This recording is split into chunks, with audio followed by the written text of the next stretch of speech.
We'll call the City of Helena City Commission regular meeting to order. It is June 15th, 2026 at 6:03 p.m. Madam Clerk, would you please call the roll? Acting City Attorney Pettis. Here.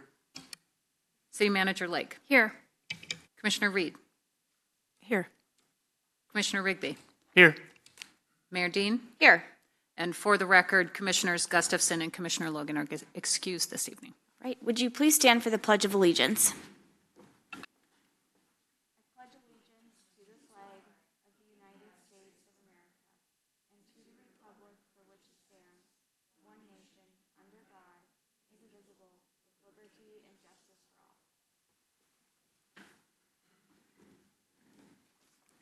All right. The minutes for March 9th, March 23rd, March 26th, and May 4th had been submitted. Are there any changes for the record? All right, seeing none, the minutes will be accepted as submitted. We'll move on to the consent agenda. We have items A, the AARP Community Challenge Grant Agreement, and item B, Public Art Committee Collaboration Grant Award. Are there any questions or comments on the consent agenda? Is there any public comment on the consent agenda? All right, seeing no public comments and no additional discussion, Madam Clerk, I will entertain a motion. Mayor Dean, Yes, Commissioner Reed. I move to approve consent agenda items A and B. Second. It's been moved and seconded. Madam Clerk, would you please call the roll? Commissioner Reed. Aye. Commissioner Rigby. Aye. Mayor Dean. Aye. The motion carries 3-0. We'll move along to bid awards. Item A, bid award for the Helena Water Meter Replacement Project number 25-25. City Engineer Clark. I think 4, and this is the first one, and this is the project to replace about a third of our water meters in town, about 7,000 water meters. It's a much needed project. About 100 meters are failing every month. It really takes up a lot of staff time to handle all these. We put out the bids and opened them on May 12th. And we had 2 bids, one from DB Utilities, Austin, Texas, and one from HydroCorp of Troy, Michigan. And that reflects it's kind of a specialized project. And the low bid was DB Utilities with a bid of $797,782, and I am recommending tonight that you accept their bid. Thank you, Mr. Clark. Any questions from the commission? All right, seeing no questions, is there any public comment on this item? Any public comment? All right, seeing no public comment, any final discussion? I'll entertain a motion. Mayor Dean. Yes, Commissioner Rigby. Move to award the Helena Water Meter Replacement Project number 25-25 to the lowest responsible bidder, DB Utility of Austin, Texas, in the amount of $797,782. Second. It's been moved and seconded. Madam Clerk, would you please call the roll? Commissioner Reed. Aye. Commissioner Rigby. Aye. Mayor Dean. Aye. The motion carries 3-0. We'll move along to item B, bid award for Butte and Missoula Avenue Water Main Replacements Project number 25-06. City Engineer Clark. Thank you, Mayor and Commission. This is a water main replacement project. We do several every year. We're actually doing 3 this summer. And this is for Missoula and Butte Avenue, just west of Montana Avenue, which has been a problematic area of town. We've had several breaks there over the last few years. And this project, we got 2 bids, I believe, for, one from Montana Materials and Construction and one from Northwest Landworks. The apparent low bidder on the project was Montana Materials and Construction. They're also known as Helena Sand and Gravel. And we're recommending that you award their bid of $595,569 tonight. All right, questions or comments from the commission? Mayor Dean. Yes. Commissioner Rigby.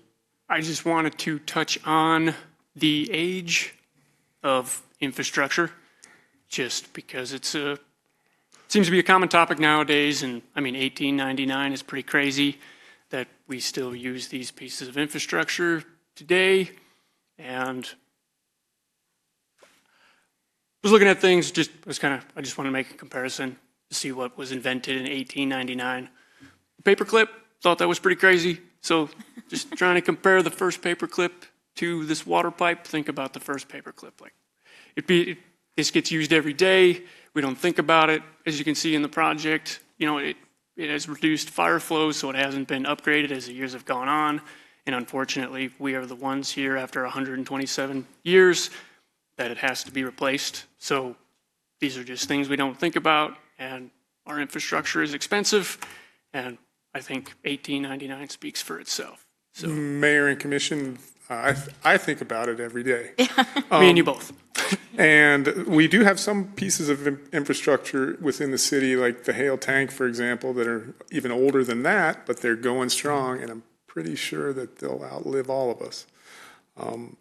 The one positive thing on infrastructure costs that we've really seen a market decline in bid prices and an increase in bidders since COVID. So. Great. Thank you. I think projects that are of significance to the public, but they may not realize every single day. All right. Is there any public comment on this item? Any public comment? All right, seeing no public comment, I'll entertain a motion. Mayor Dean, Yes, Commissioner Rigby. I move to award the Butte and Missoula Avenue Water Main Replacement Project number 25-06 to the lowest responsible bidder, Montana Materials and Construction Incorporated, in the amount of $595,569. Second. It's been moved and seconded. Madam Clerk, would you please call the roll? Commissioner Reed. Aye. Commissioner Rigby. Aye. Mayor Dean. Aye. The motion carries 3-0. All right. Item C, bid award for the Walnut Street Airport Road Water Main Replacement Project number 25-07, City Engineer Clark. Thank you, Mayor and Commission. This is another just water main project. This one is out Airport Road. It's on Walnut Street from Airport Road west to the I-15 right-of-way. For some reason, we got 5 responsive bids on this project, even though we bid it at the same time as the previous project. And some were from in the town and some were for out of town. I won't go through all the bids just for expedience, but our low bidder, again, was Montana Materials and Construction, DBA, Helena Sand and Gravel, with a price of $287,569. And I'm recommending that we award the bid to Montana Materials and Construction for the Walnut Street Water Main Project this evening. Thank you, Mr. Clark. Any questions or comments from the commission? All right, seeing none. Is there any public comment? Any public comment? All right, seeing no public comment, I'll entertain a motion. Mayor Dean. Yes, Commissioner Reed. I move to award the Walnut Street Airport Road Water Main Replacement Project 25-07 to the lowest responsible bidder, Montana Materials and Construction Incorporated, in the amount of $287,569. Is there a second? Sorry, second. It's been moved and seconded. Madam Clerk, would you please call the roll? Commissioner Reed. Aye. Commissioner Rigby. Aye. Mayor Dean. Aye. The motion carries 3-0. All right, thank you, Mr. Clark, for all of those bid awards. I'm excited that these, one more. Do we have one more? Oh, item D, one more. Bid award for the 2026 fire hydrant replacement project number 25-1. Thank you, Mayor and Commission. This one is probably the most exciting one of all 4. This is replacement of aging fire hydrants throughout the city. We like to call this low-hanging fruit. It's a budget item that we budget for every year because it's something that's really important. And with this project, we're bringing us pretty darn near the end of all the fire hydrants that need fixed in the city. There's a few more left, but very few. We did get 4 bids for this project, 4 responsive bids, some from in the town and some from out of town. The apparent low bidder was Premier Utility Solutions of Helena, which submitted a low bid of $288,500. 577, I gotta get my glasses on. 288,677, and I am, as well as staff, recommending that you award the bid this evening to Premier Utility Solutions out of Helena, Montana for the fire hydrant project. Awesome. Any questions or comments from the commission? All right, seeing none, is there any public comment? Any public comment? All right, seeing no public comment, I'll entertain a motion. Mayor Dean, Commissioner Rigby. I move to award the 2026 fire hydrant replacement project number 25-13 to the lowest responsible bidder, Premier Utility Solution, in the amount of $288,677. Second. It's been moved and seconded. Madam Clerk, would you please call the roll? Commissioner Reed, Aye. Commissioner Rigby, Aye. Mayor Dean. Aye. Motion carries 3-0. All right. Thank you, Mayor Now, and Commission. thank you, Mr. Clark. Excited to see all these projects get going now. All right, we'll go ahead and move along to communications and proposals from commissioners. Any communications or proposals from commissioners?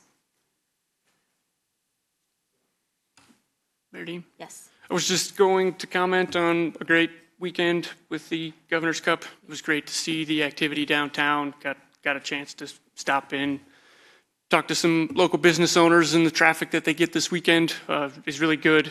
I personally run the race myself, and the volunteers just wanted to say thank you for everybody handing me water and snacks along the way.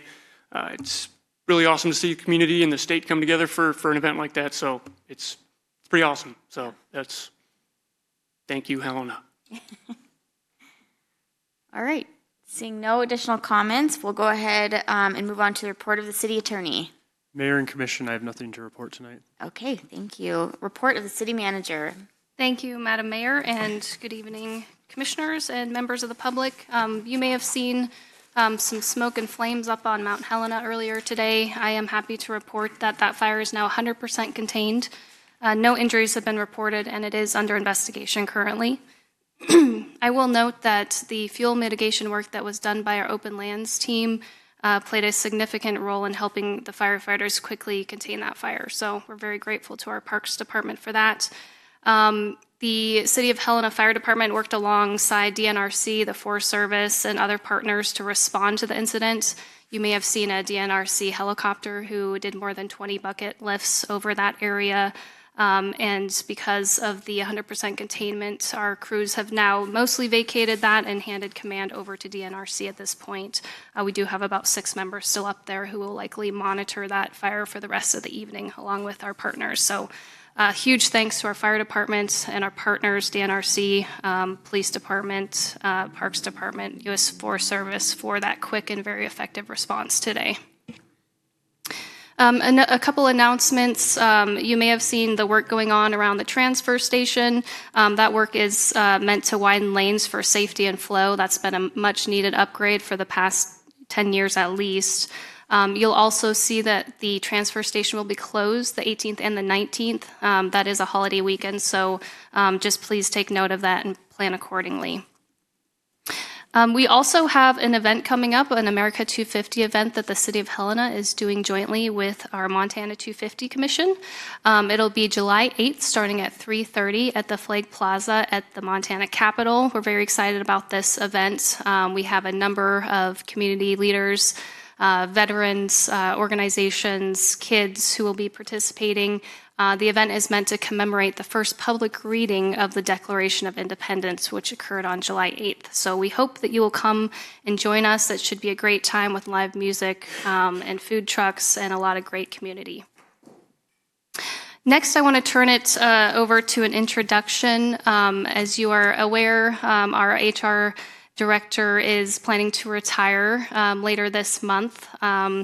Director Renee McMahon. We will say our farewells to her at the end of the month. But in the meantime, I wanted to take a minute and introduce our incoming HR director. We went through a very, very competitive hiring process, and she rose to the top. And so I am very excited and pleased to be able to introduce her to you this evening. Her name is Carol Ann Davis. She's coming to us from the state of Montana. And I will turn it over to her for a few short comments.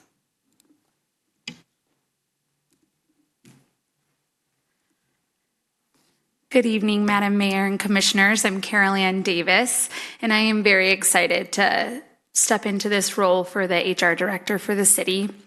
As City Manager Lake said, I'm coming from state government, from Montana state government. I have about 18 years, a little bit over that there with them, predominantly in human resources. And over my career, I've had the opportunity to grow through a variety of HR positions, from HR assistant to generalist to manager, to HR director, and then ultimately my most recent role with the state was the state chief HR officer for the state and chief labor negotiator.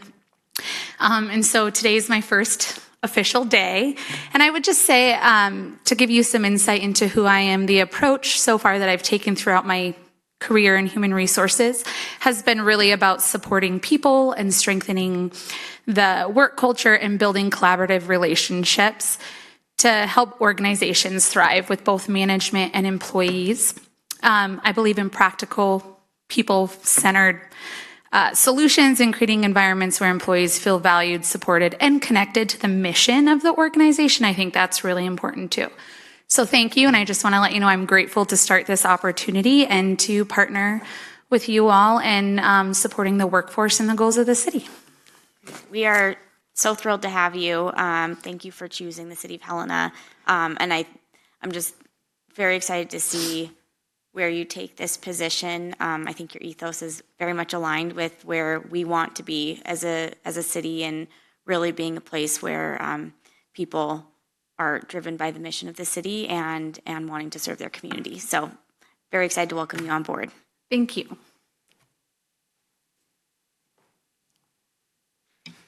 All right, thank you, Madam Mayor. Just a few other things to cover for this evening. As we just did a welcome, we also have a farewell this evening, and I will try to get through this. But we are saying goodbye to our outgoing Finance Director, Sheila Danielson, and I wanted to read just a few words about her, and then we can maybe call her up front. But, when Sheila took the helm about 5 years ago, she inherited a department that had been without leadership for about 2 years. There were a lot of challenges walking into that place. In the meantime, she built a policy-driven and accountable financial structure from the ground up. Under her leadership, the city completed 5 consecutive financial and single audits with unmodified opinions and earned the GFOA Certificate of Achievement in Financial Reporting. She reestablished strong internal controls, restored predictable and transparent budget processes, centralized rate review procedures, and cultivated strong partnerships with financial advisors and banking institutions. These efforts were instrumental in securing an AA+ bond rating for the city's third fire station, demonstrating fiscal discipline that directly benefits taxpayers. Simultaneously, she rebuilt and unified the finance division around principles of accountability, respect, service, collaboration, and integrity, while strengthening community partnerships and public engagement in the budgeting process. Through her leadership, the Finance Department has evolved from a struggling division into a high-performing strategic cornerstone of the organization. Sheila Danielson's leadership reflects courage, discipline, and vision-making, which make her not just a exceptional finance director, but also a great teammate. We are going to miss her greatly, and we also wish her the very best in her next assignment. Mayor Dean, I'll turn it over to you for any further comments. I've been thinking about this day coming for the last couple weeks, and it's given me a chance to reflect on the last number of years and what Director Danielson has done with the Finance Department and the city overall. We would not be in the position we are today without your leadership. When Director Danielson came on board, we had extremely high vacancy rates across the city. We did not have a solid understanding of even what our cash on hand was. And this was in the midst of COVID, with almost a with a partially new commission who was trying to get an understanding of what was even happening. And so to say that times were challenging, I would say, is an understatement. And to think about where our budget process is now in terms of the clarity and transparency and really accessibility to anyone in the public who wants to understand how the city operates and how it spends its money and how we prioritize our spending. All of that comes back to your leadership, and I am just so immensely grateful for your guidance and really just steadiness as we, went through COVID, had CARES, had ARPA, significant cuts from the state, then federal cuts, then big grants. And I mean, it has just been a lot of challenges, and you have kept us moving in a direction of stability and really pragmatism that I think you deserve all the credit in the world. And I think what people may not also know is that Director Danielson has just a wonderful sense of humor as well, and I'm very much going to miss that. I know you're not going super far, and I'm very excited for your new adventure, but we'll miss you immensely, and that you have some. Whoever's next does have big shoes to fill, but we're just so grateful for you. Yep, Commissioner Rigby. Mayor Dean, thank you. Director Danielson, still weird to say sometimes, so I'll just say thank you for everything, Sheila. It was wonderful to work with you in the trenches as an employee together, and now in this capacity. I got to see the department before and after you arrived, and you did amazing work. You did wonderful. It was great to see you come on board, and I learned a lot from you, and hopefully you learned a lot from me. I know we talked a lot about carryovers. There was a lot of money, projects not being done, and it's just so we worked through that together, and so I appreciate that and what you taught me. And one thing that I think gets overlooked, and especially from the finance department, and what meant the most to me was just the honesty and the straight answers. Numbers don't lie. It was yes or no, no ambiguity, just, well, there's no money, so we got to figure something else out. So that's what really stands out to me in the relationship and what you did with the finance department. So thank you for everything, and good luck on your future endeavors, and I guess we'll see you back in Helena someday. So thank you for everything. Commissioner Reed. Thank you, Mayor Dean. I remember my first meeting with Director Danielson. It was one of those challenging conversations you can only have with the finance director when you have to talk through something difficult. And I remember how incredibly calm she was, and how I felt immediately that even though we were discussing something tricky, there was a steadiness, a calmness, we're going to get through this, it's going to be okay. And I have felt and benefited from that steadiness for the last 5 years, as has the entire city, both the institution and the residents. So I am grateful to you for that. I'm also grateful that when I had an Excel death spiral in my other job, you were the only person who could help me, and I will forever thank you for that. And I know in some places you name things after people, and I'm not sure we can name a policy after Sheila Danielson, but in my mind, I shall refer to many policies as the Sheila Danielson Memorial Compensation Policy, because you deserve that, and thank you so much for everything you've done for us.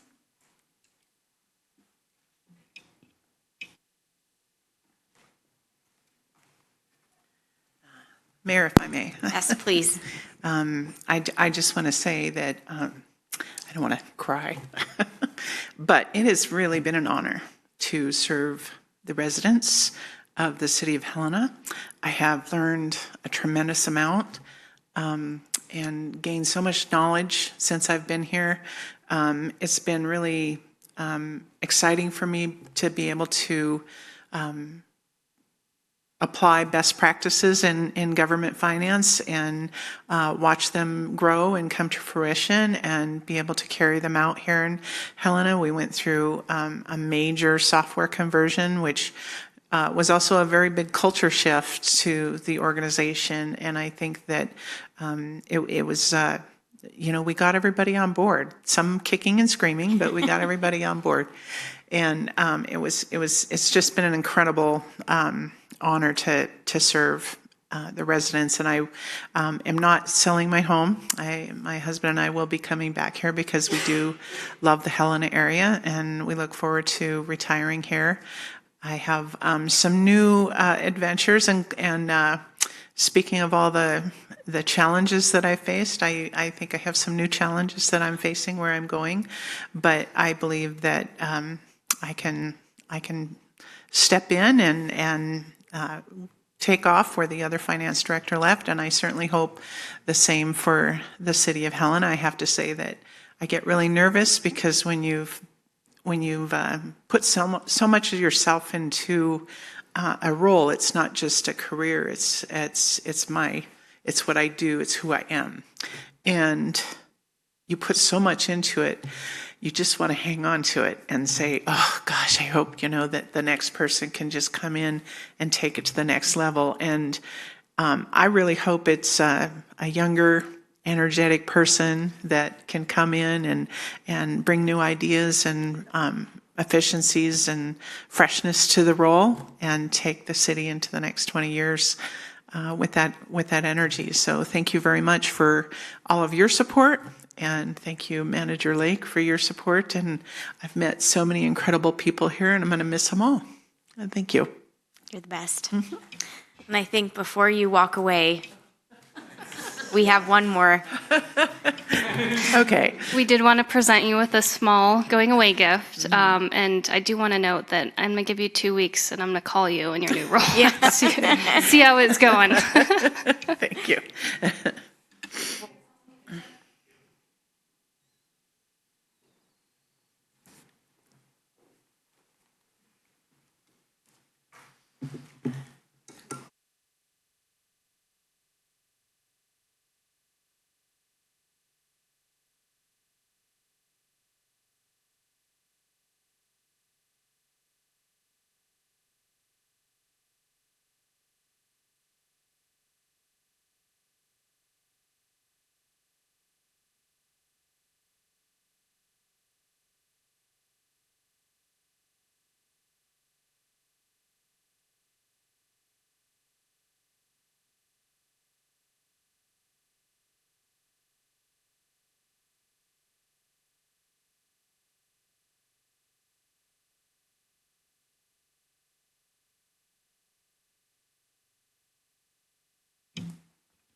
All right, Madam Mayor, I have one last announcement. We have a very couple special guests here with us this evening.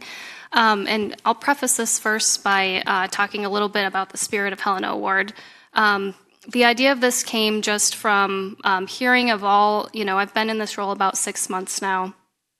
I've had the opportunity to meet so many amazing people, see what the community is doing, hear about all the amazing work organizations are doing across the city, and I've just been completely blown away by the caliber of people we have in this community that dedicate their time, their energy, their funds to ensure that our city into the future is set up for success, and that for generations to come, this is a place where we can raise our kids and grandkids. It's been truly inspiring, and speaking with the commission and the mayor and some of our partners, it's been abundantly clear that this is not a new thing for our town. It's something that's really woven into the fabric of our community. And, there's a lot of challenges day to day at the city. There's a lot of negativity at all levels of government. And I've felt like we just needed an opportunity to celebrate the good things that were happening out in our community. Callie Asham from the Chamber has been a great partner and has felt the same way.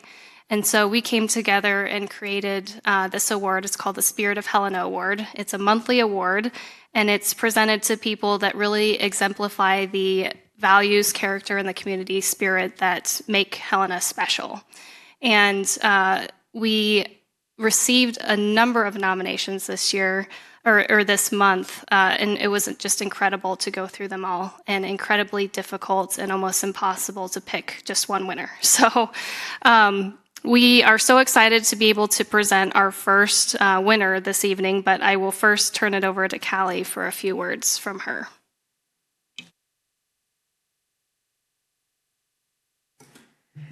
Good evening, Mayor, Commissioners, and community. As Alana said, the Spirit of Helena Award is about recognizing people who quietly make our community stronger through service, kindness, and care. And tonight, it is our honor to congratulate Helen Bankowski. For more than 50 years, Helen has shown up for others, offering comfort, compassion, and companionship to patients at St. Peter's Health. Even at 100 years old, she continues to serve. Helen reminds us what makes Helena truly great. It's people who care for one another. When asked the secret to her life, she says, "Be positive and help others." That simple message is also a powerful call to all of us, especially right now, to be grateful, to show up, and to take care of each other. So Helen, thank you for showing us what the Spirit of Helena truly looks like. And we are grateful for you, and we are better because of you. Thank you, Callie. I'll now call up her nominator, Cecily Townsend. Cecily, thank you so much for taking the time to nominate Helen. And please take a few moments if you'd like and say a few words as well. Okay. Thank you, Madam Mayor, Commissioners. I'll read tonight my nomination that I wrote in regard to Helen. And it was probably one of the easiest things I was able to write. I could write about Helen all day. So it has been my honor to nominate Helen Bankowski for the Spirit of Helena Award. Helen exemplifies the very best of our community. She's given lifelong commitment to caring for others, supporting our caregivers at St. Peter's Health. And she's truly a person who has compassion, humility, and grace. Helen recently celebrated her 100th birthday, and for more than half of a century, she's dedicated herself to volunteering, and that at St. Peter's Health. For 53 years, Helen has faithfully served patients in our community by providing recovery care, comfort, and perhaps most importantly, companionship. She's always believed that no patient should ever be alone. Even after partially retiring at age 98, Helen continues her service in one of the most meaningful ways through a program that we have at our hospital called No One Dies Alone. She provides compassionate end-of-life care, and she sits with patients in their transition. And that's perhaps our most vulnerable point in our lives. Helen's dedication to service began long before she came to Helena. She entered the nursing profession immediately after high school during World War II. She worked as a nurse in Illinois, Minnesota, and South Dakota following the war. When Helen and her family moved to Helena in 1972, she immediately became involved at St. Peter's Health and has continued serving ever since. What makes Helen especially remarkable is that her care extends beyond her patients. She's deeply committed to supporting our caregivers, and she believes strongly that those who care for others also deserve care and compassion. And like Callie said, when asked her secret to her long life, Helen simply says she follows two principles: be positive and help others. She believes in what she is doing, or she believes she is doing what the Lord put her on earth to do. And anyone who meets Helen immediately understands this spirit. She radiates warmth, and she greets everyone with a smile, as you can see tonight. And she leaves every person she encounters feeling valued and cared for. Helen Bankowski represents the heart of Helena. She embodies the generosity, compassion, and service that define our community. Her life is a lasting legacy and an example for all of us to follow.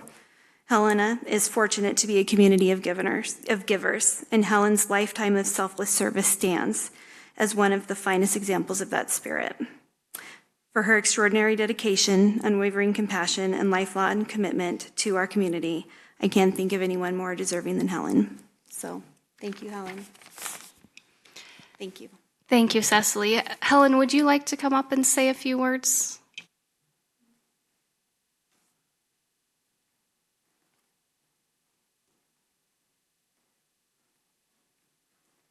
Well, thank you so much for inviting me, but it's been a long journey for me, but I tell you, I have enjoyed it every single minute. And that working with these people, both in their homes, in the hospital, and I'm now at Touchmark, and I have plenty to do right there. There's so much going on. But anyway, I was really have enjoyed my life, and thank you again. Thank you so much, Helen. If you'd stay up here, we'll present you with a little award here. Yeah, first a round of applause, please.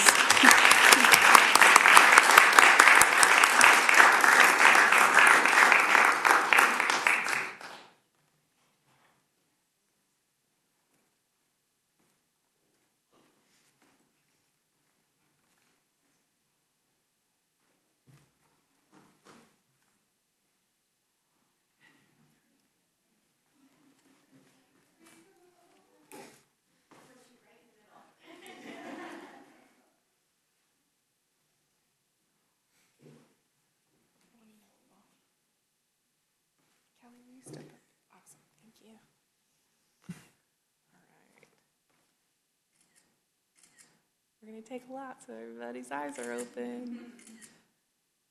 Thanks. All right, I'm just going to grab some too. Okay, you guys are good.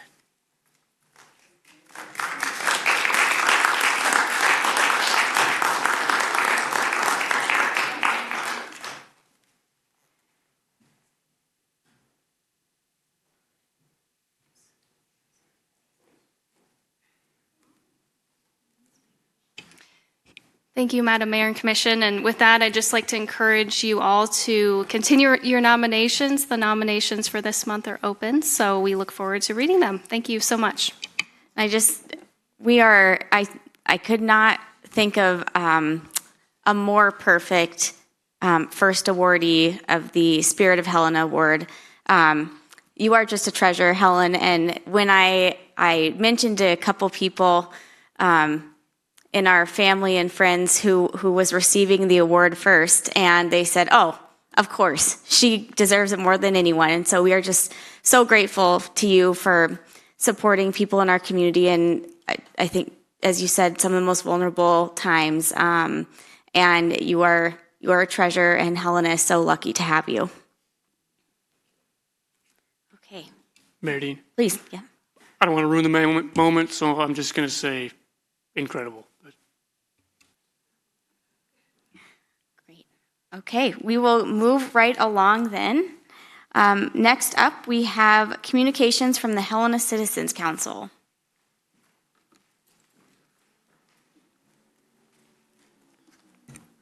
Excuse me. Good evening, Mayor, Commissioners. I am Joe Lehman. I'm District 2 Rep of the Helena Citizens Council, and I really don't have much. I do want to give a plug for our June 25th meeting at 5:30, just across the hall here. So thank you. Great, thank you.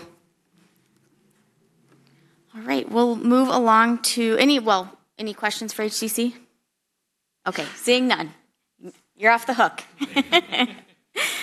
First up in our regular items, we have consider resolution distributing Capitol Hill Urban Renewal District tax increment financing funds to D&M Development LLC for the redevelopment of the former Capitol Hill Mall property.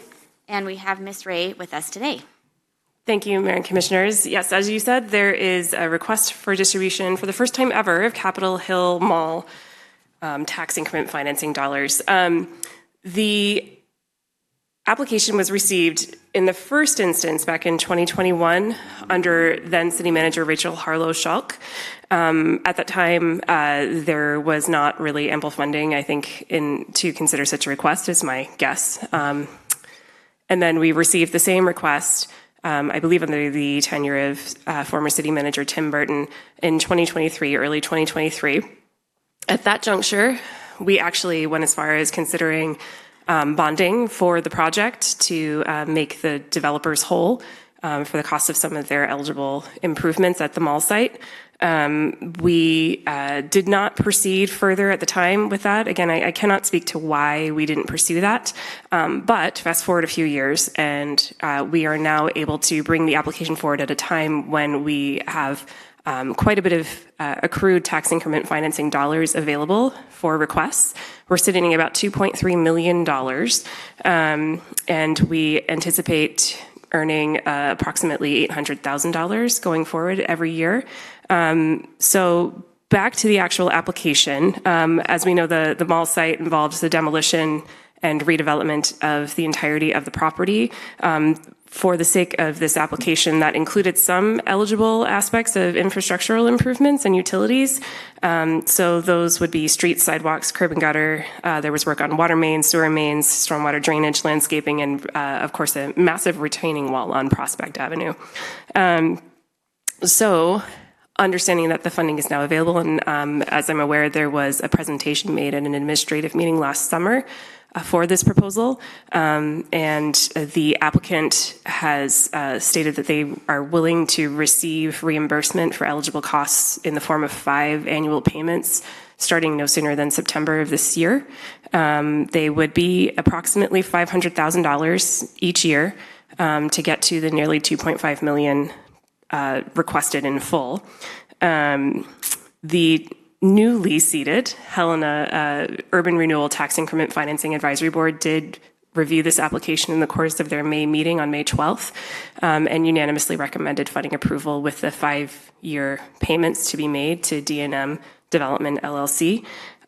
So with that, by way of background for this project, as was mentioned, the motion this evening is to move to approve a resolution distributing Capitol Hill Urban Renewal District tax increment financing funds to D&M Development LLC for streets, sidewalks, and public utility improvements and construction at the former Capitol Hill Mall site. And with that, I'm happy to answer any questions to the best of my abilities. And I believe that Marcus Bonda, on behalf of D&M Development, is also available virtually to answer any questions you may have of him. Okay, wonderful. Thank you, Ms. Ray. Questions or comments from the commission?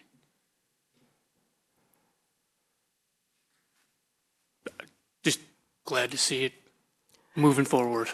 Yeah.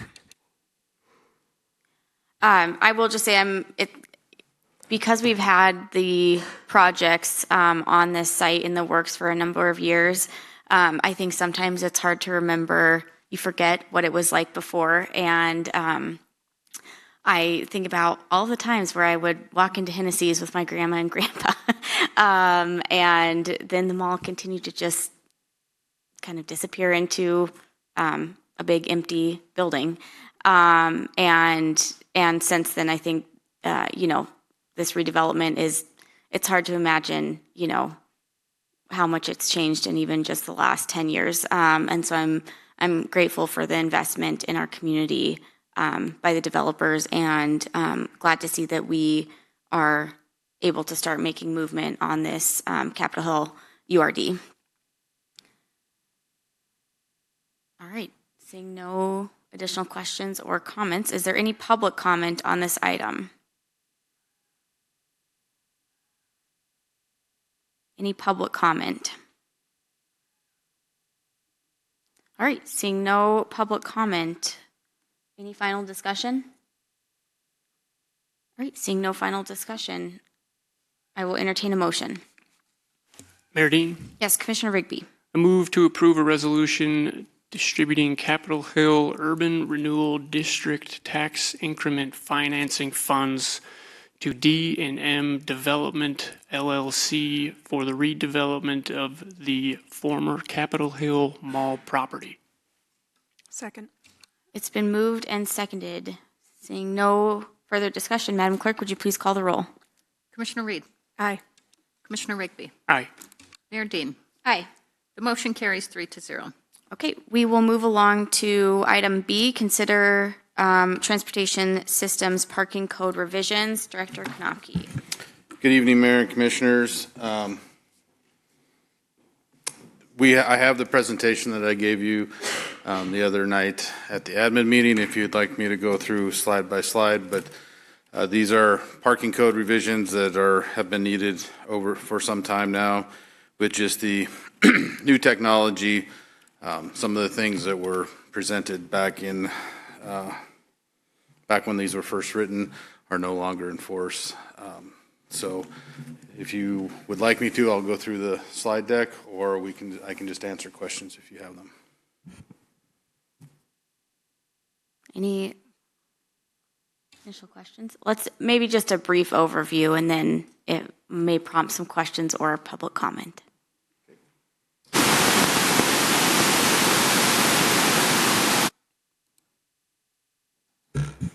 That mic doesn't work?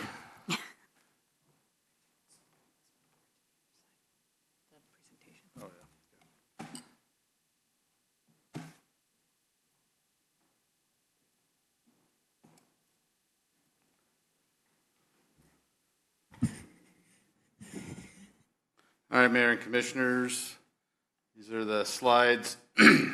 One of the main pieces that we're going to be revising is what used to be, or what we're proposing to call as overparked vehicles, formerly abandoned vehicles. The abandoned vehicle process was quite a bit of a resource drain, took quite a long time to go through. So working with Helena PD, the city attorney's office, we came up with this overparked vehicle. So the same service request can be done. Request for, a vehicle parked there. Parking would go up, mark the vehicle, come back 72 hours later. If that vehicle was still there in the same spot, they would issue a citation for being overparked. And again, that service request would be closed out. It's not a continual thing. So we would issue the citation. Then if another one came up, we would continue down the process. Other parking code requirements would come into play at that time. So receiving upward greater than $75 worth of tickets would then make you tow eligible to deal with your tickets. So I'll stop there. Any questions on overparked vehicles? Doesn't sound like it. Okay. No parking areas. There's already A through N in the code. We're adding these ones just to clarify some areas that we've had some struggles with over the years. And then, as you can see, City Code 8, 11, 5, 6, and 8, the no parking trucks in officially zoned residential district, no parking in schools, parking time limits. Those last two were rolled into basically one section, so we didn't need the redundancy. The first one was an attempt to keep, I think, commercial vehicles out of the residential zones. And this time we're recommending removing that one from code. Yes. Yes, Commissioner Reed. Thank you, Mayor Dean. Two questions on this one. Designated permit parking areas without a permit. I got a question about this, and I couldn't recall, and I didn't see a sign. Do those have times on them, like no parking until after 5, or how does that work on letter Q? In designated permit parking only areas without a permit, so that could be like the one below it, private parking lots. Since we are now doing everything by license plate, the parking permits are not necessarily, we don't have the hanging permits, so we do it by license plate. But is there, I guess, like downtown, there's some areas where it says permit parking only, but at 5 o'clock, is it open? Yes, those are only during enforcement hours, and in the code that hasn't changed. So Monday through Friday, 8 to 5 is still going to be the enforcement hours moving forward.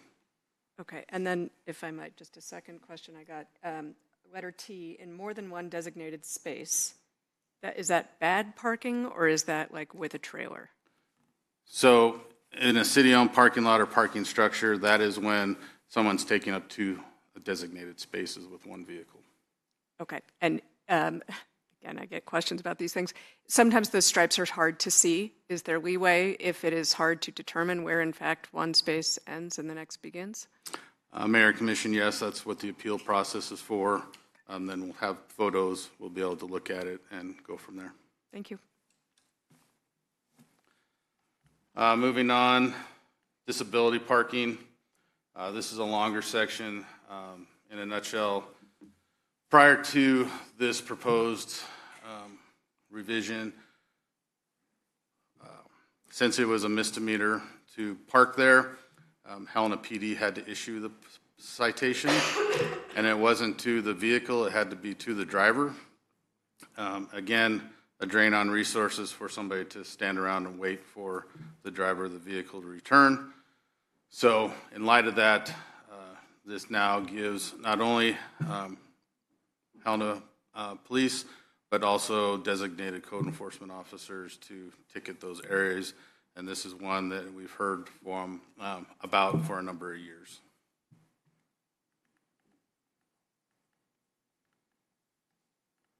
Any questions on that one? Okay. Proposed revisions to City Code 811 and 11 and 12, parking for camping purposes.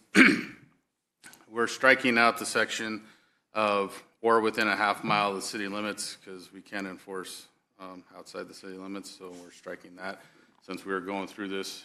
And then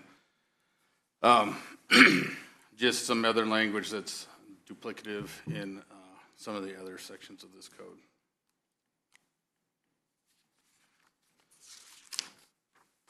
So then here, Mayor and Commission is the proposed revisions, 812. Here's several areas that we are deleting.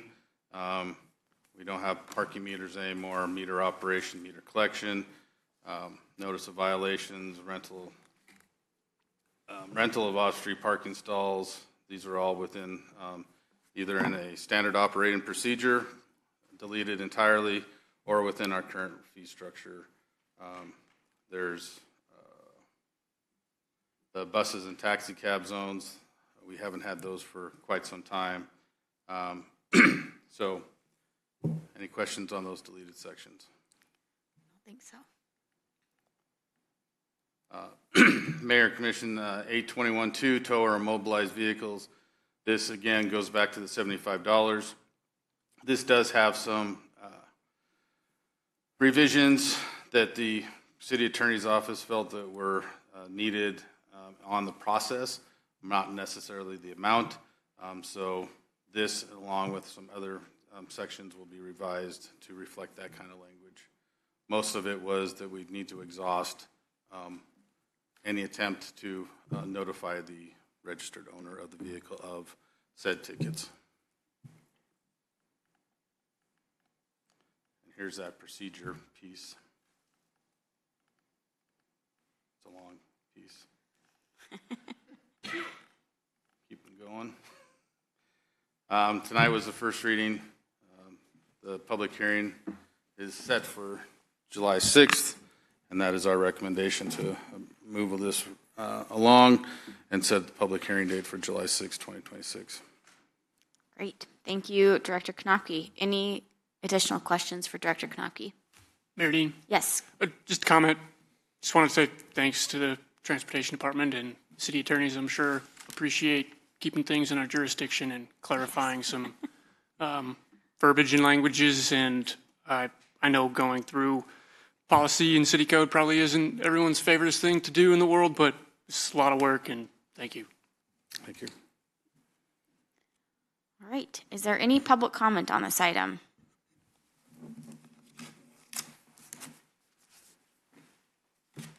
Any public comment?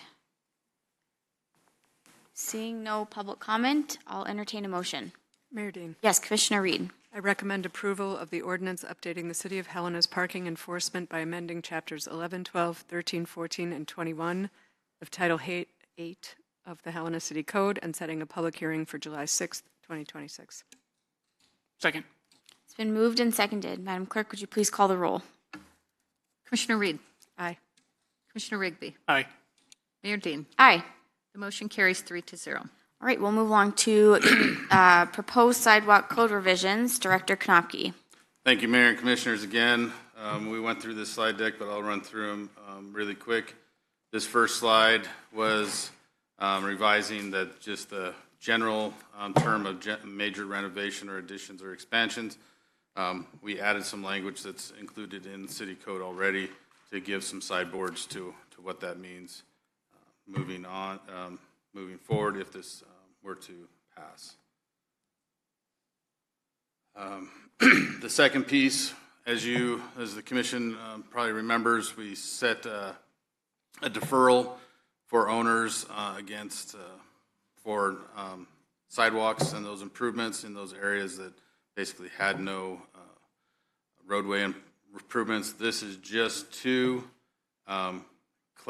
take out the no impervious areas and to make it more flexible so that we can consider all deferrals moving forward, and then those will obviously go forward to the city manager.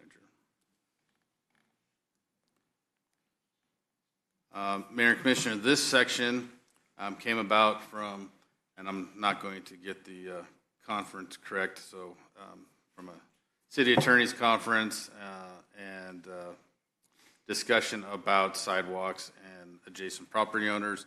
This is the language that was suggested that came out of there.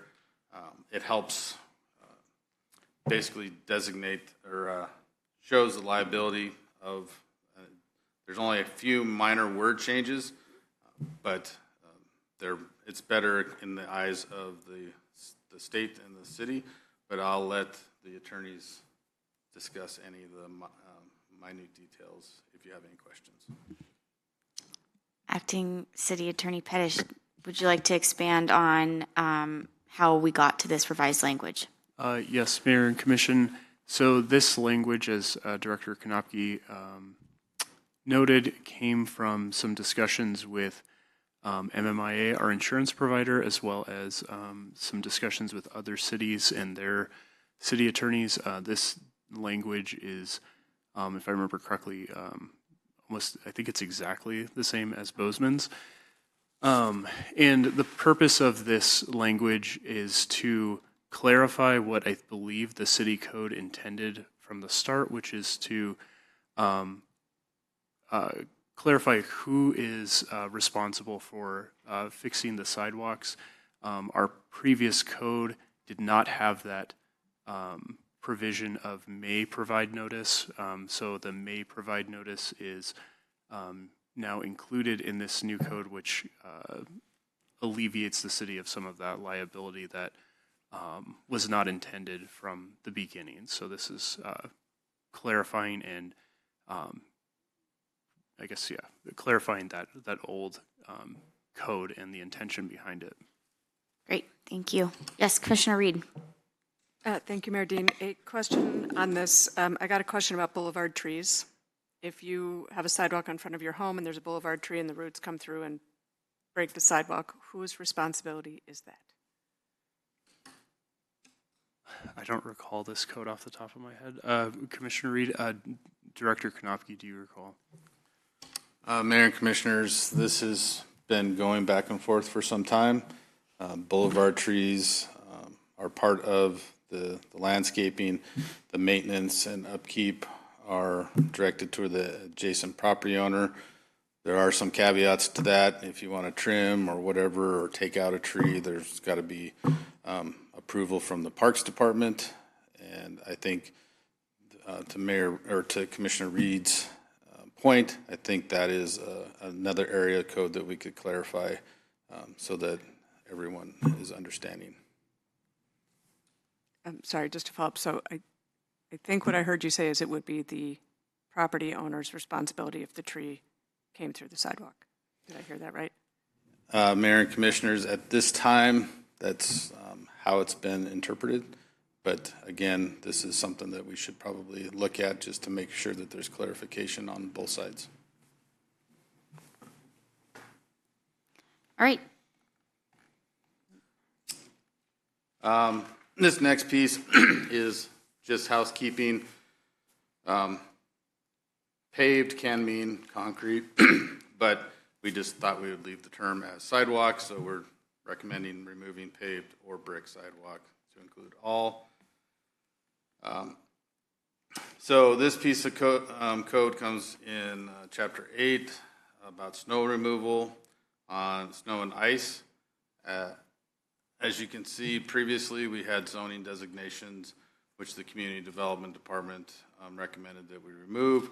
And then in looking at this, we also, in discussion with the City Attorney's Office, just thought that removing the entire requirement of 4 hours, 12 hours, 24, it's just reasonable to basically the adjacent property owners, whether residential or commercial, have an obligation to remove that snow in a reasonable amount of time.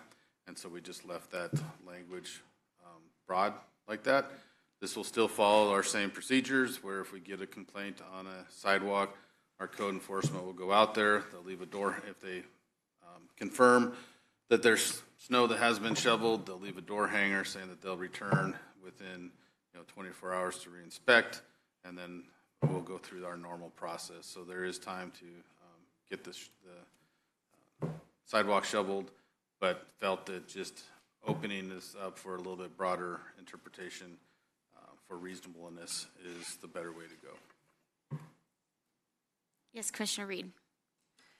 Thank you. Everybody's favorite question on this one. If you have a sidewalk that is not a boulevard sidewalk, sorry, and the snowplows come and dump a bunch of snow and ice on your sidewalk, that becomes very difficult to remove. How does a homeowner handle that situation?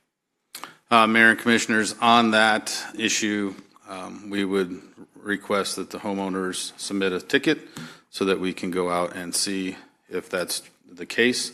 If it is, then we'll work with the homeowner to assist or remove that snow, or contact those parties responsible. So we have private snowplow companies that are do that as well, and other agencies. So we'll work with them. It's just something that we request that they contact us so that we can keep tabs on them. And why boulevards are important. And Mayor and Commission, this is the first reading. The public hearing we'll notice for the July 6th meeting. So in this case, we recommend approval of the ordinance updating and clarifying Helena City Code by amending Chapter 4 and 8 of Title 7 and set a public hearing for July 6, 2026. Be happy to answer any other questions. Any final questions for Director Knopke? Yes, Commissioner Rigby. Thank you, Mayor Dean. Not for, I guess, maybe you or the attorneys. Do we need to, I meant to ask this earlier too, just repopped into my head. Do we need to put in sidewalk code revisions in the staff recommendation motion, or just Helena City Code works fine? Just reading the last motion we made about parking, didn't know if we needed those words in there. Mayor and Commission, in the review from the City Attorney's Office, the parking code was very specific in the title and the chapters. These are not necessarily exact and wholesale revisions. So in that resolution that we worked on with the City Attorney's Office, that's similar to the language that is used on the resolution to clarify and update those chapters. Yes, and to follow up, Mayor and Commission, yes, Director Konopke's explanation is correct, and the language is fine. Good. Good question. Thank you. All right. Is there any public comment on this item? Any public comment? All right, seeing no public comment, I'll entertain a motion. Mayor Dean. Yes, Commissioner Rigby. Recommend approval of the ordinance updating and clarifying Helena City Code by amending Chapter 4 and 8 of Title 7 and set a public hearing for July 6, 2026. Second. It's been moved and seconded. Seeing no further discussion, Madam Clerk, would you please call the roll? Commissioner Reed. Aye. Commissioner Rigby. Aye. Mayor Dean. Aye. Motion carries 3-0. Right, we'll move on to item D, consider repealing the penalty portions of ordinances to remove the default criminal penalty for violating sections of city code, replace it with the civil penalty authorized by state law, and create a municipal infraction enforcement regime. City Attorney, Deputy City Attorney Peterson. Thank you, Mayor Dean, Commissioners. As we have discussed at the previous administrative meetings, currently the city code has a default penalty provision that makes violations of any ordinance section without its own specific penalty provision a misdemeanor, where the penalty is up to $500 in fines and up to 6 months in jail. It is the opinion of the city attorney's office and many of the departments that the penalty doesn't match the crime, and that we should move to a civil enforcement regime as authorized by state law. That would be municipal infractions. That would also have the added benefit of allowing civil employees designated by the city manager to enforce these provisions. Whereas currently, because of the potential for criminal sentencing and jail time, requires police involvement to issue those citations. And with these technical code provisions, we believe it makes more sense to have the experts who know those parts of the code to be the ones who are doing the investigations, following up on the complaints from members of the public. Further, I know the ADA community has been in favor of moving towards this enforcement regime, and it's been discussed at some of the ADA compliance meetings. So are there any questions about the code that have arisen since our last meeting? Yes, Commissioner Reed. Thank you, Mayor Dean. Not a question, just again, I cannot say it enough times. Thank you for this. When I was the interim city manager, this was one of the first conversations I had. It has been a long road to get here. I'm grateful for everything that has gone into this. And I know many members of the ADA community will celebrate this moment. So thank you. Great. Thank you for all your work on this. It has, as Commissioner Reed said, this has been a long time coming, and I think will help our community be a more accessible place. All right. Is there any public comment on this item? Any public comment? It always feels a little anticlimactic after all of the work that goes into something like this. And A lot of comment went into it, so. Yes, we appreciate it. All right. Seeing no public comment and no additional discussion, I'll entertain a motion. Mayor Dean. Yes, Commissioner Reed. It is my pleasure to move to approve an ordinance to adopt a municipal infraction enforcement regime and repealing code sections that require criminal penalties. Second. It's been moved and seconded. Madam Clerk, would you please call the roll? Commissioner Reed. Aye. Commissioner Rigby. Aye. Mayor Dean. Aye. The motion carries 3-0. Okay. Thank you, Deputy City Attorney. We will move along to the next item is item E, consider resolution to remove certain residential parking districts. I'm going to look to Director Konopke. I believe there is a recommendation to table this item to address a procedural issue, but I will let you further explain if that's. Yes, Mayor and Commissioners, due to a clerical issue, this was entered on as a regular item, not a public hearing. It was noticed. We will renotice it and bring this back at the July 6th meeting under the public hearing topic or items. And so at this time, we recommend tabling this until the July 6th. Okay, thank you. Director Konopke, is there any public comment? Any public comment? All right, seeing no public comment, I will entertain a motion to table. Mayor Dean. Yes, Commissioner Rigby. I move to table regular item E, consider a resolution to remove certain residential parking districts. Is there a second? Second. It's been moved and seconded. Seeing no further discussion and no public comment, Madam Clerk, would you please call the roll? Commissioner Reed. Aye. Commissioner Rigby. Aye. Mayor Dean. Aye. The motion to table carries 3-0. Okay, we will start public hearings.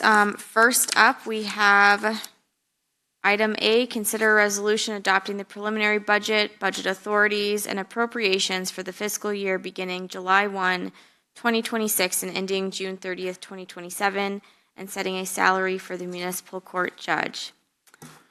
Director Thank you, Mayor Danielson. and Commission. So after a lot of hard work and several meetings and internal frustration and stress to try to get this to the finish line, we're finally here. Tonight, presenting the final preliminary budget for fiscal year 2027. The timeline for this started back in December. Internally with the Finance Department, we moved to January and February, working with the divisions on preparing their operating and capital budgets and presenting those to the Commission in April and May. And then finally presenting the city manager's preliminary budget on June 1st for consideration. And this is the resolution to adopt the preliminary budget for the next fiscal year. So just as a recap, the priorities for this fiscal year were to link, our operating and capital budgets to the strategic goals of the Commission that were adopted in 2024. Notably being an employer of choice, improve city infrastructure, improve our service delivery, and improve holistic development for the city.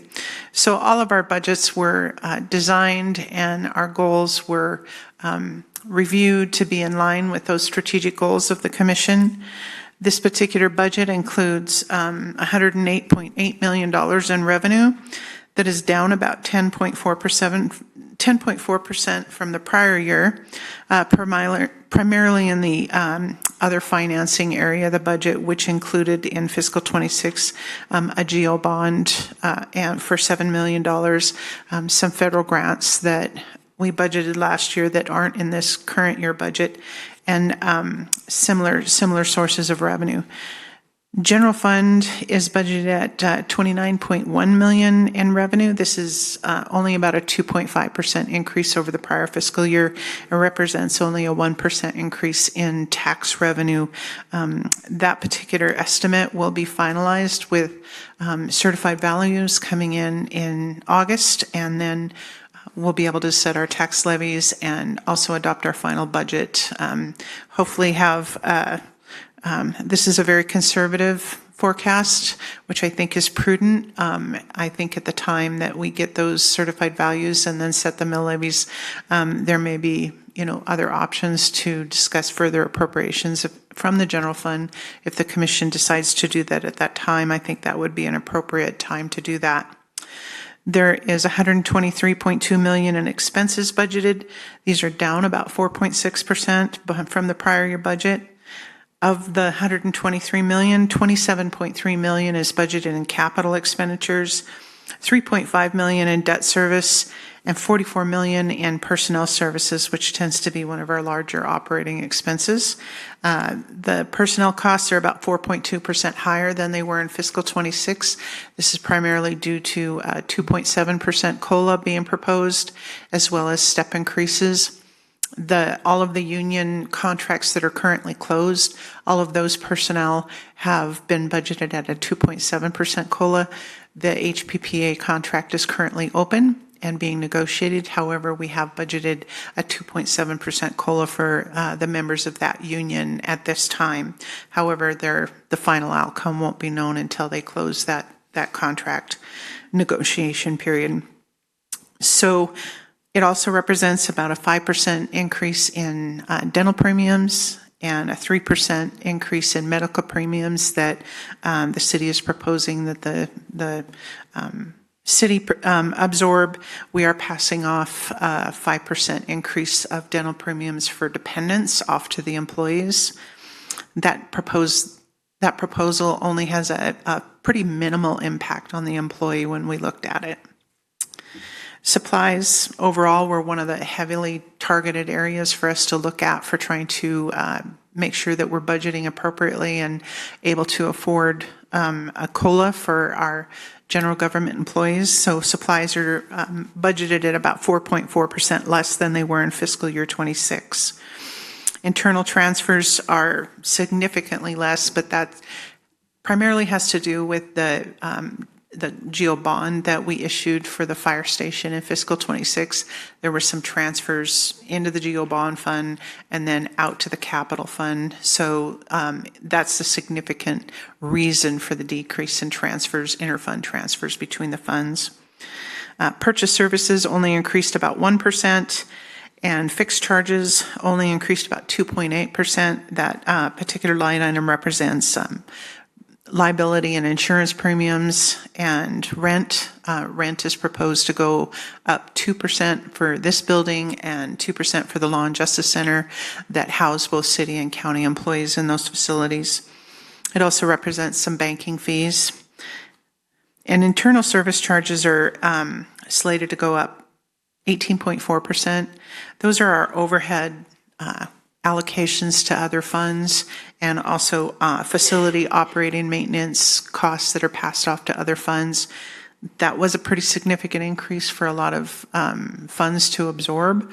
And so, we double checked that information, and as the general fund increases its costs, those costs then get passed off to the other funds as well. And so next year, I know that there's an initiative to reevaluate our overhead allocation methodologies. I will leave that up to the new finance director and the city manager to drive that initiative.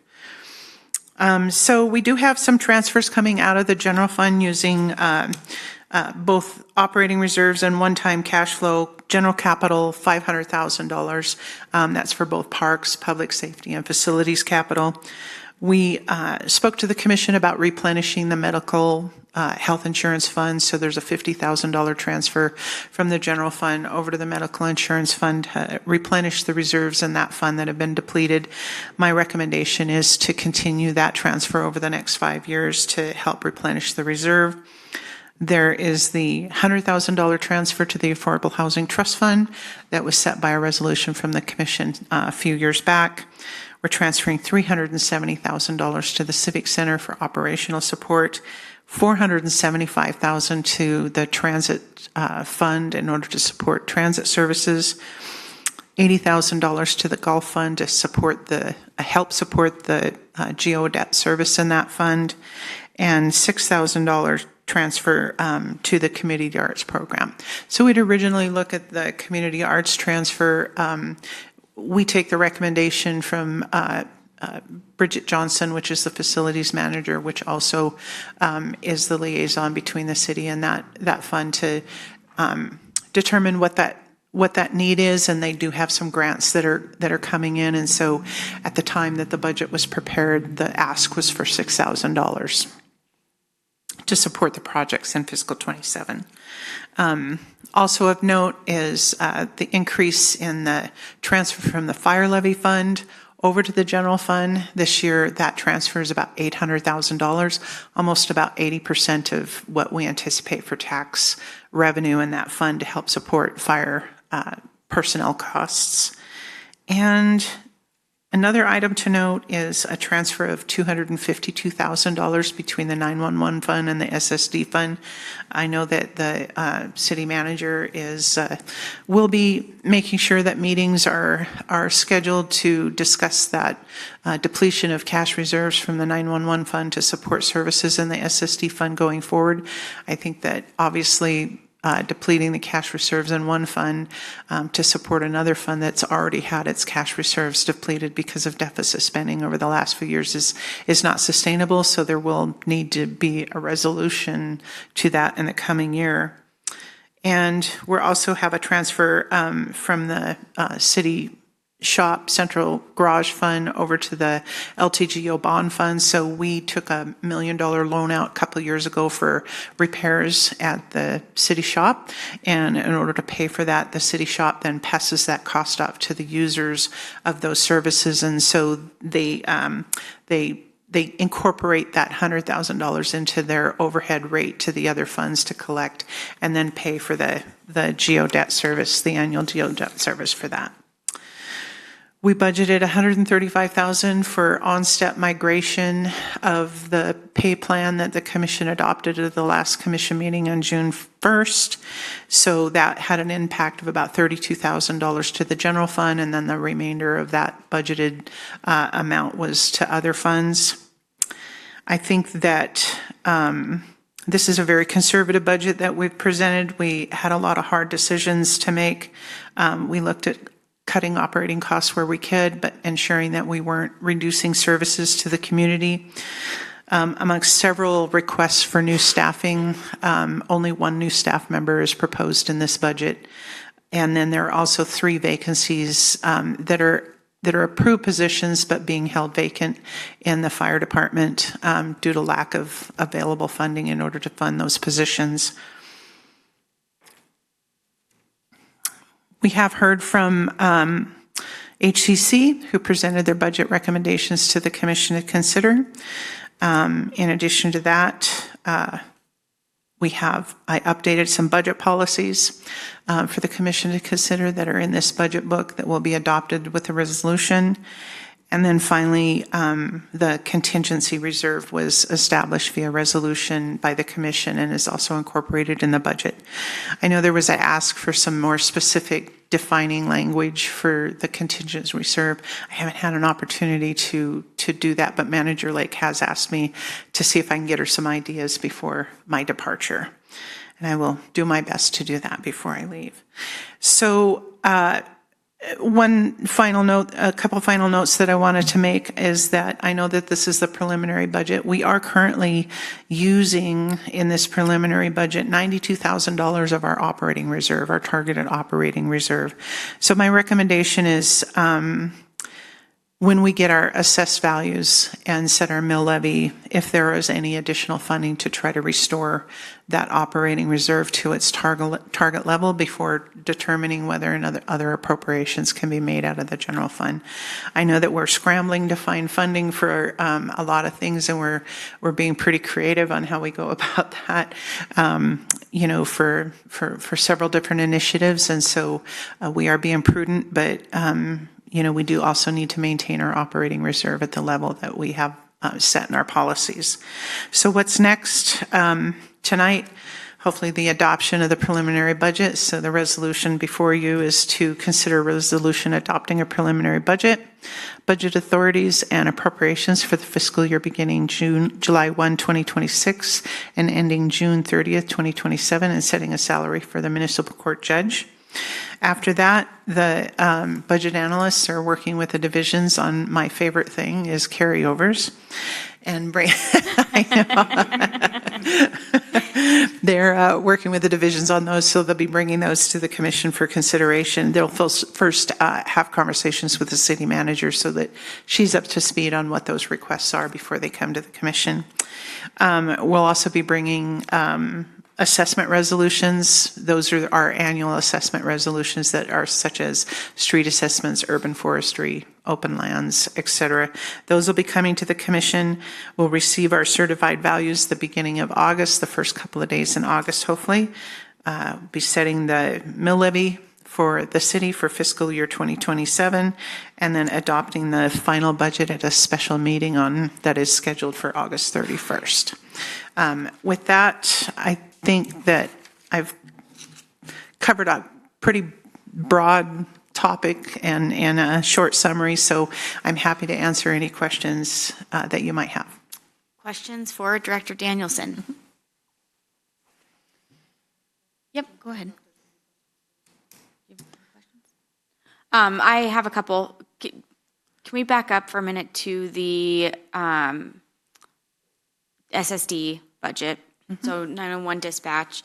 I got a question about this last week from a reporter, and this was in the context of the public safety levy that we're discussing.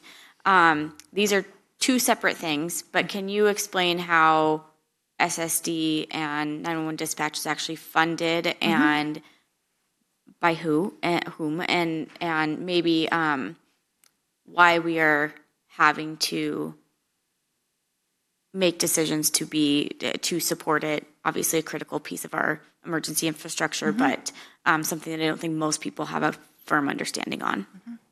Thank you, Mayor. So the 911 center is the dispatch center. Those are the dispatchers that are out at that center. So there's two funding sources, one for personnel services and minor operating costs, and then there's another funding source for that can be used for personnel services, but historically has been used for capital improvement costs. So I'll start with the first one for the staffing services. So the county has a public safety levy that funds the SSD, the 911 dispatchers, their salaries and benefits, as well as the sheriff's office, and then a DUI DARE program. The city used to have a DARE program, however, we no longer have that program under city auspices, so the county does run that program. They continue to run a DARE program. So the one public safety mill levy is funding the sheriff's office, the dispatchers, and the DARE program. That particular mill levy is also indicates in the language of the mill levy to support capital, some capital costs for the SSD fund. As you know, there are limits on raising property taxes, and so once you set a mill levy, your buying power continues to decrease over time. And so that's technically what's happened, is when they set the original levy, you have an amount to fund at full request, full services. Over the course of time, your buying power decreases because your cost of your doing business is more than you can levy in tax dollars. And so as such, over the last 4 years, I think 5, the SSD fund has been deficit spending in order to support their salaries and wages. I have in the past expressed my concern over this over the last 5 years and coming up with a solution to that.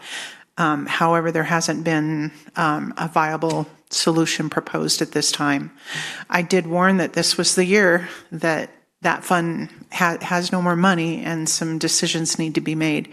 And so the SSD Advisory Board recommending transferring funds out of the 911 fund, which is a separate funding source, and that's a tax on your cell phones in order to support 911 services.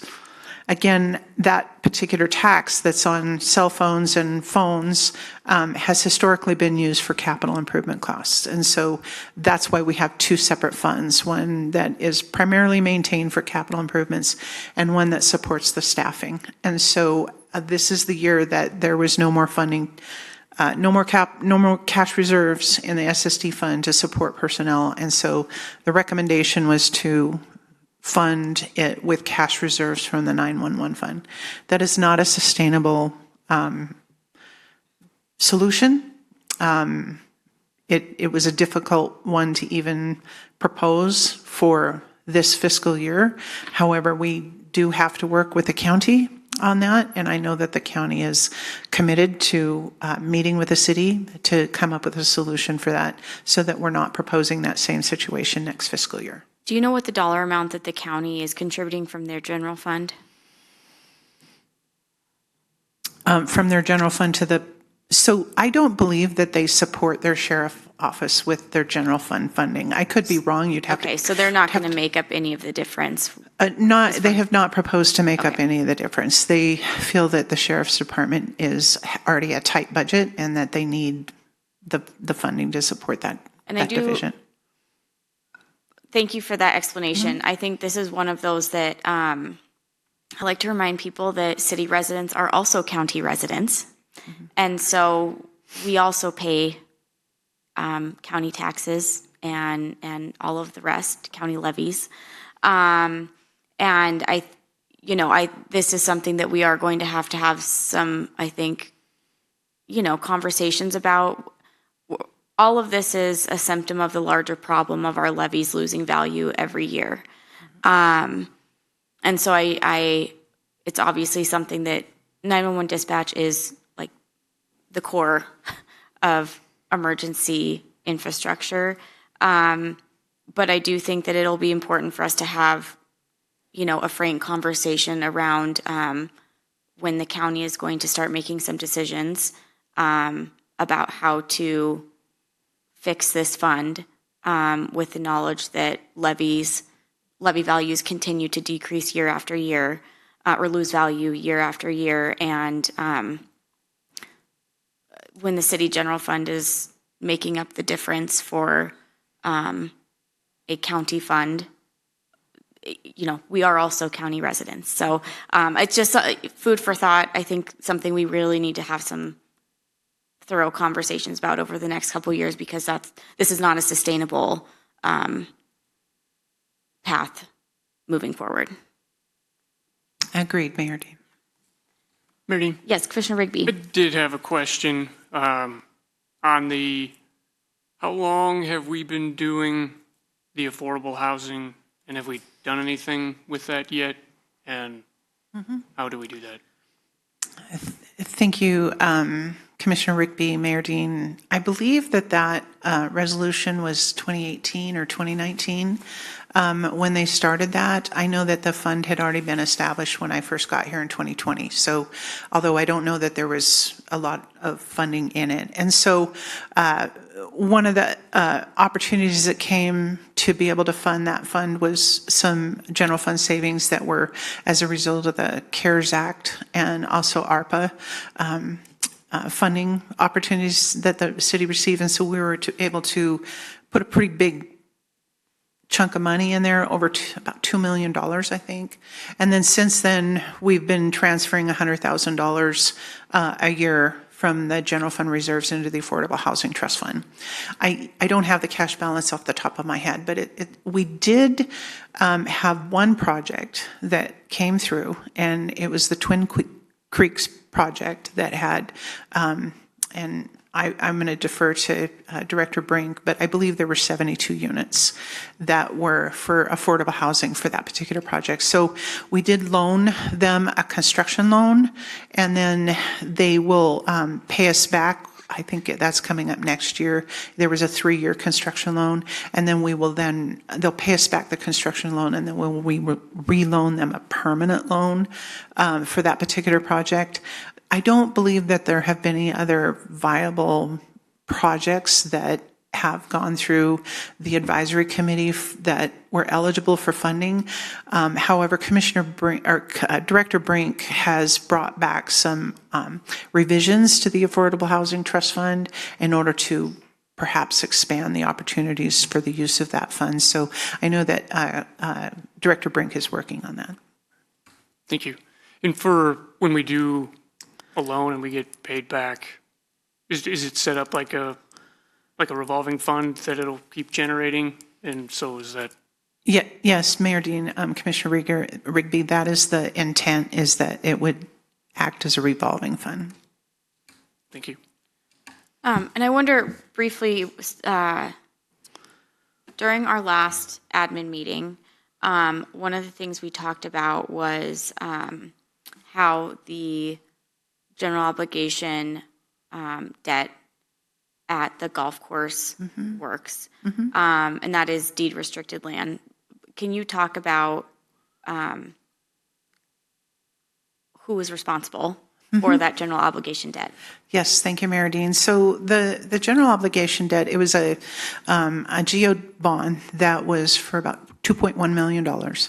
And that was proposed to the commission, and the commission adopted, and went forward with a resolution to take that bond out to rebuild the clubhouse, and which includes the pro shop, a little conference area, office space for some of the staff, and then as well as the simulators, and then Muni's restaurant is part of that whole facility. So when that was adopted by the commission, that was moved forward as a general obligation debt against the general fund. So if the golf course fund could not pay the debt, the general fund is obligated to pay the debt.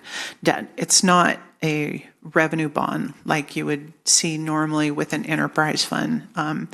Some of the enterprise funds that have those, revenue bond type debt structures are such as water, wastewater, storm, where they create a fee in order to, they assess their capital and their operating expenses and their debt service payments, and they analyze that into their fee structure so that they can pay their debt service that way.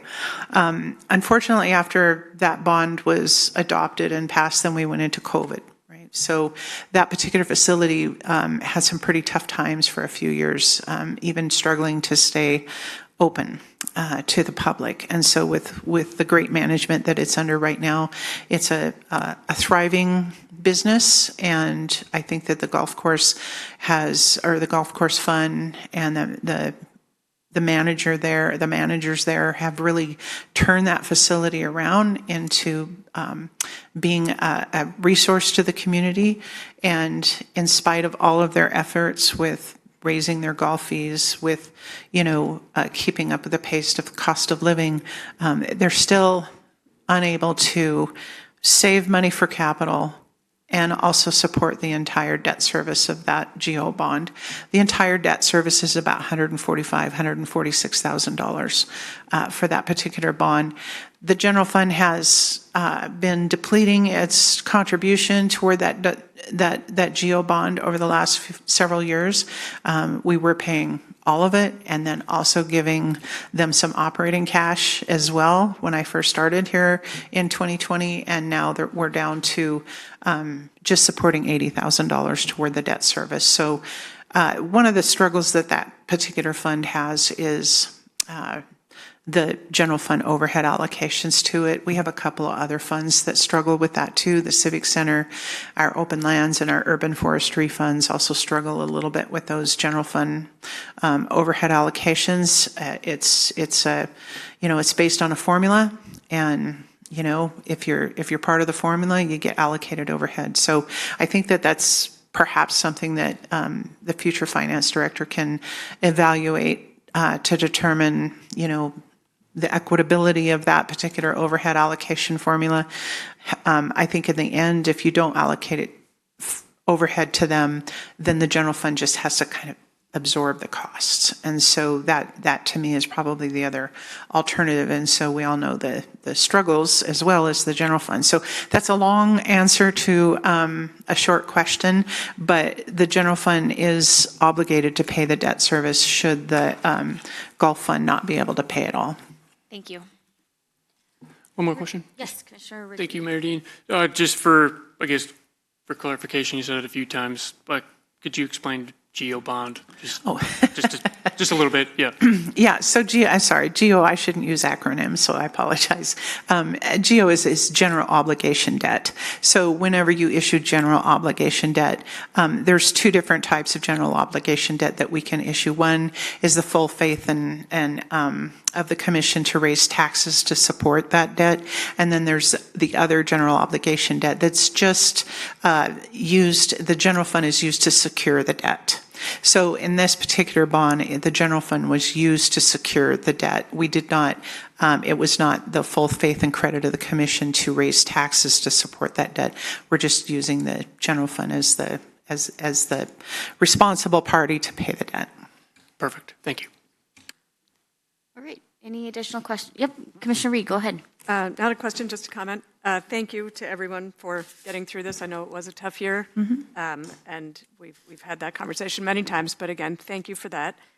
I've said many times that I think our budget needs to reflect our values, and I know that is particularly hard to achieve in a difficult year. So again, I appreciate the work that went into this. I am concerned about the sustainability. I've said that several times. I do think with revenue going down and our costs, going up, that's alarming to know that next year it's not going to get easier. I do, as I have said many times, I do think that there are things in our budget, if we are trying to reflect our priorities in a tough year, whether we like it or not, the revenue versus expenses on Muni's Restaurant shows a loss of $200,000 a year, notwithstanding the debt service conversation. And I think we have to ask ourselves, really, in a tight year where we are looking for a budget that reflects our priorities, is that truly one of our priorities? I would argue it is not. I think it is important that we start to ensure how we are going to prioritize all of the goals in our strategic plan, not just during budget season, but now.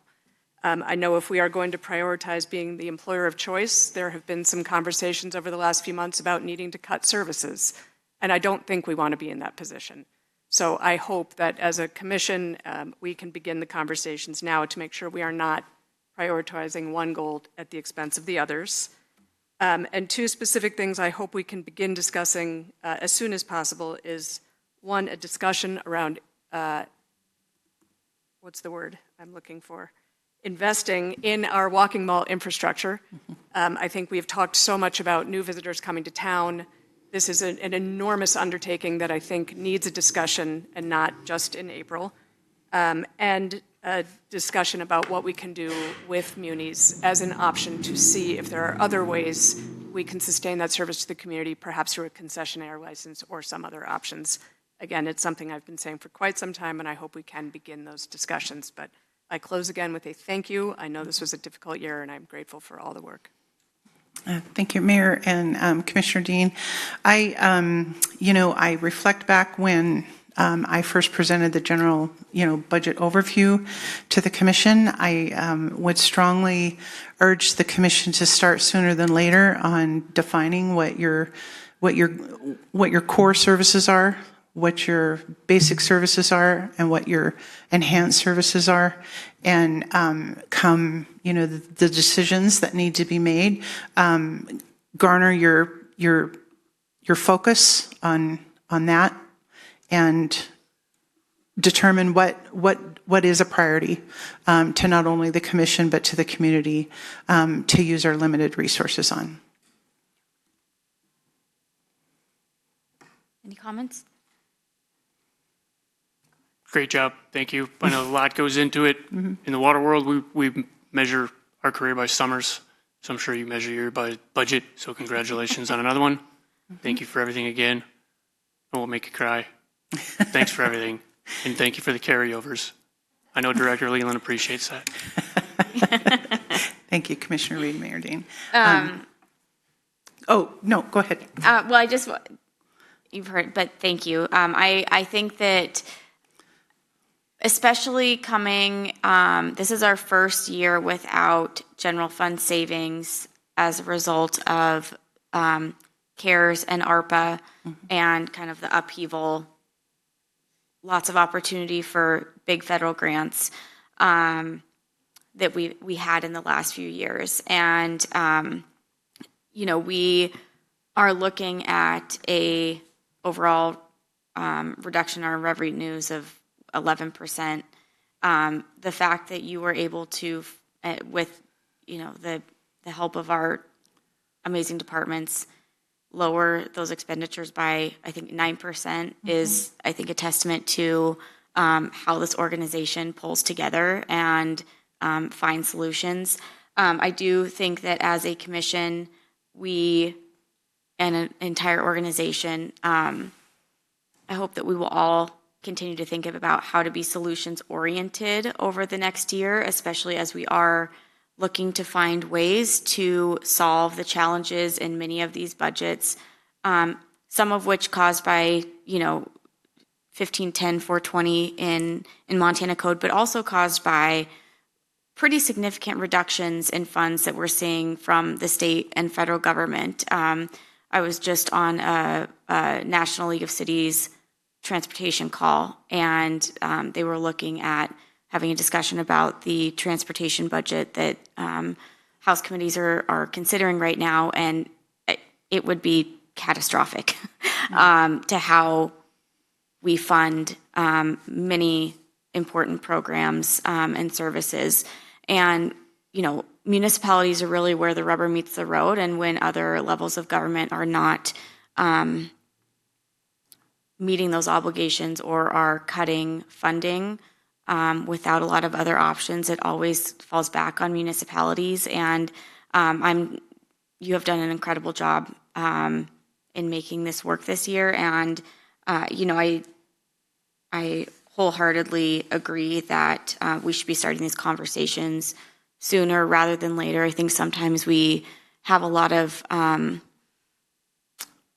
issues that or new ideas that percolate, and I think those are important, but I do think that there is we have an opportunity here to get really clear about how we need to be not only prioritizing but investing for the future in what will, I think, remain a fairly challenging budget situation for the foreseeable future, at least for the next couple years. And I'm grateful that I think you've put us on some stable footing to at least be able to have those conversations in a very direct and honest way, and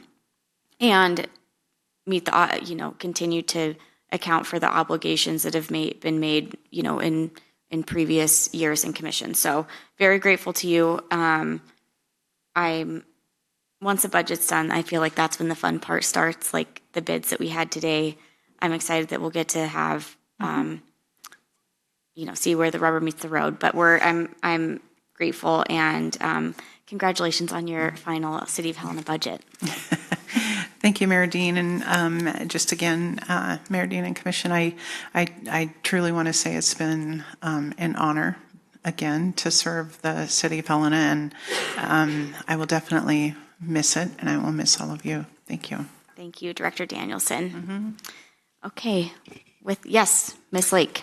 Thanks, Mayor Dean, and I just wanted to make a few comments on some of the concerns I heard up here. Do know that the county and the city will be meeting on a monthly basis to talk about the SSD budget. So we do plan to have some pretty critical discussions starting next month. In relation to, I think Commissioner Reed mentioned the walking mall. We are starting conversations on that. We are dusting off all the plans that we have on the shelves, and mark your calendars for July 31st will be our first kickoff meeting. We've had some great meetings with BID, TBID, Downtown Helena, and we absolutely see the need to come together and get on the same page with realistic expectations about matching funding to these plans, and getting organized and collaborative so that we can really sync efforts to make some progress on these. So that is coming, and we look forward to those conversations. Great. All right, so with that, is there any public comment? Any public comment? All right, seeing no public comment and no additional discussion, I will entertain a motion. Mayor Dean, Yes, Commissioner Rigby. I move to approve a resolution adopting preliminary budget authorities and appropriations for the fiscal year beginning July 1, 2026 and ending June 30th, 2027, and setting the salary for the municipal court judge. Second. It's been moved and seconded. Seeing no additional discussion and no additional public comment, Madam Clerk, would you please call the roll? Commissioner Reed. Aye. Commissioner Rigby. Aye. Mayor Dean. Aye. The motion carries 3-0. Okay, item B, consider a resolution to grant a petition to vacate the north-south alley right-of-way and release the east-west easement on High School Block 1. Director Knopke. Thank you, Mayor and Commission. As we talked this last time, this is just, there's a alley easement that runs north and south in the area of the new kitchen facility for the school district, and then a easement that they're requesting to have released that runs east and west.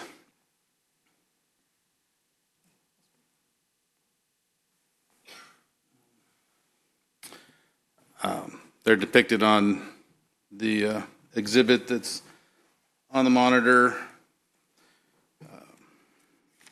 The school district, again, is requesting this so that they can be better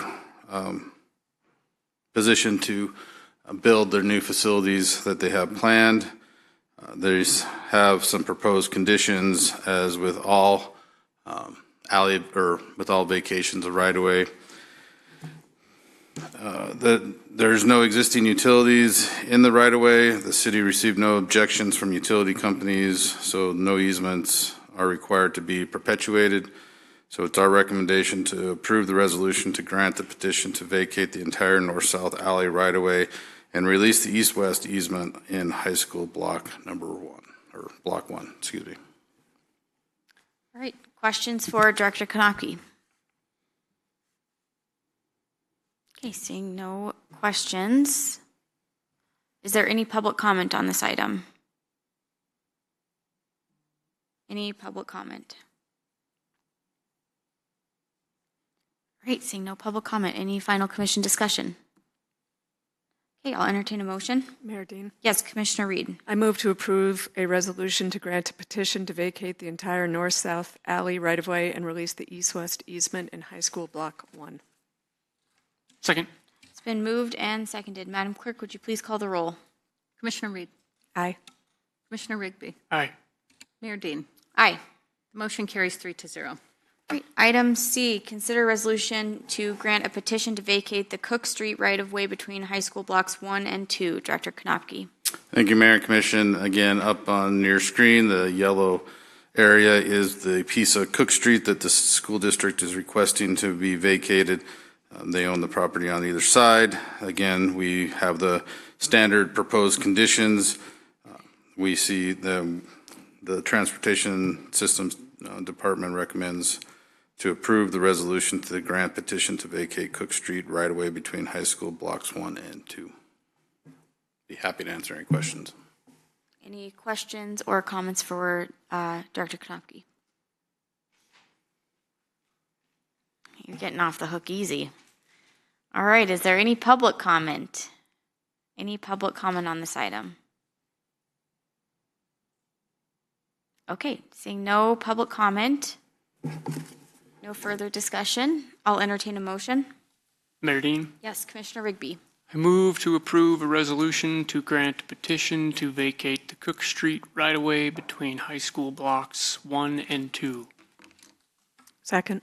It's been moved and seconded. Madam Clerk, would you please call the roll? Commissioner Reed. Aye.